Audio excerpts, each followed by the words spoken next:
თანაინვესტირების ფონდის პროექტის პანორამა თბილისის განხორციელების წინააღმდეგ წამოწყებულ კამპანიას ბათუმშიც შეუერთდნენ. სამოქალაქო სექტორის წარმომადგენლები დღეს სიმბოლურად ბულვარში ეგრეთ წოდებულ რაფეხასთან შეიკრიბნენ და დედაქალაქში მყოფ კოლეგებს სოლიდარობა გამოუცხადეს. აქციის მონაწილეები ქვეყანაში კულტურული მემკვიდრეობის დაცვის მიმართულებით არსებულ პოლიტიკას აპროტესტებენ და მიაჩნიათ, რომ პანორამა თბილისის მასშტაბების პროექტის განხორციელება საზოგადოების აზრის გათვალისწინების გარეშე დაუშვებელია.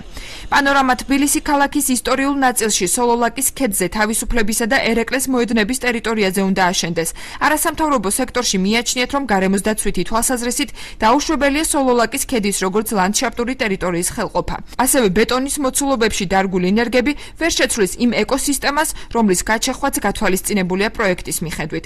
მესამე სექტორში ფიქრობენ, რომ პანორამა თბილისის განხორციელებით ვკარგავთ უნიკალურ შანსს, რომ ძველი თბილისი იუნესკოს დაცული ძეგლების სიაში მოხვდეს. პანორამა ეკუთვნის არა მარტო თბილისს, არამედ მთელ საქართველოს ქალაქებზე ზოგადად როგორ ქაოტურად მიმდინარეობს ქალაქების და სივრცეების დაგეგმარება და ჩვენ ვითხოვთ, რომ აუცილებელი არის, რომ ისეთ დიდი პროექტები, როგორიც არის იგივე პანორამა თბილისში, იგივე ბათუმში მიმდინარე საინვესტიციო პოლიტიკა, უნდა მიმდინარეობდეს მოსახლეობის, საზოგადოების აზრის გათვალისწინებით და მათი მონაწილეობით უნდა იქნას გადაწყვეტილება მიღებული. ჩვენი იდეა და საპროტესტო აქტი არის ერთგვარი შეხსენება ისევ კიდევ ერთხელ მოსახლეობისთვის, რომ კულტურული მემკვიდრეობა და კულტურული ლანდშაფტი არის ერთიორად მნიშვნელოვანი ქვეყნისთვის, ქალაქისთვის და მომავლისთვის, ასე რომ ჩვენ ვიმედოვნებთ, რომ საბოლოო ჯამში ეს გამოიღებს შედეგს.